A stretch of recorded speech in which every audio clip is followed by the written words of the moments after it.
Books on Vienna or Viennese Modernism between 1910 and 1930. And so the first book I have here in my hands is from David Quigley, who has written one of the first overviews on Carl Einstein, Defense of the Real, and it's a quite interesting monography on this philosopher, but also art historian, since he was in contact with John Hartfield and George Gorse and others. And so what we have here is a book that has been published by the Academy of Applied Arts together with Schlebrügge. So it's quite interesting to follow, actually, on the one side the connection between Carl Einstein and his contemporaries, but as well having the different aspects of his thinking and of his analysis of the contemporary and of modernity at the time. So what we can find here are as well, of course, different reproduction of his archive, so pieces that have never been shown before and analyzed before. And so this is like a kind of introduction to or a person which is quite interesting to have a look at the beginning or at the dawn of the 20th century. So this would be that book from David Quigley. Another one would be exhibition catalog from the Generali Foundation. It's called Modernism as a Ruin.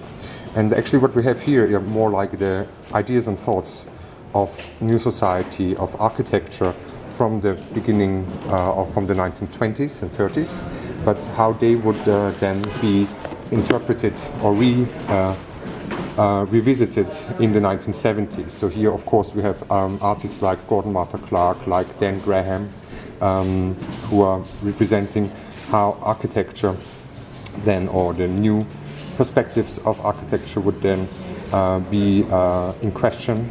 And like the splitting piece, which is quite well known, of course, with the movie, and also different aspects on public places, how they would change, like in the work from Dan Graham and Robin Hurst for the private public space at the atrium, corporate atrium garden.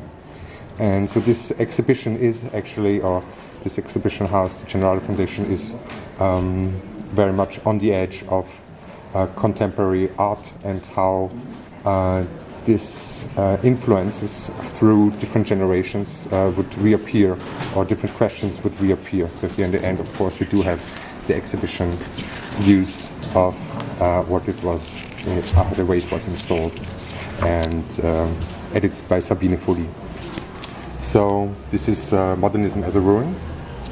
Another aspect would be, of course, how at the end of the 20s, with people like Dali and Buñuel, the surrealism would very much influence the way how our reality would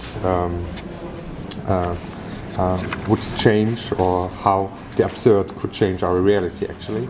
And so in this catalogue on Dali, Le Surrealisme, c'est moi, we have kind of a collection of not so well known aspects of the work of Dali, like this one, which is about a piece that was in an exhibition of this swimming pool, in a world exhibition, and later on more on his objects and sketches, of course, as well, and on his multiples, where he would adopt everyday objects in a slightly deranging way. And so, of course, Dali is a follower of of an important perspective on the absurd and the surreal, even in contemporary art, as a key figure. And so this is another exhibition catalogue, very nicely bound, from the Kunsthalle Wien.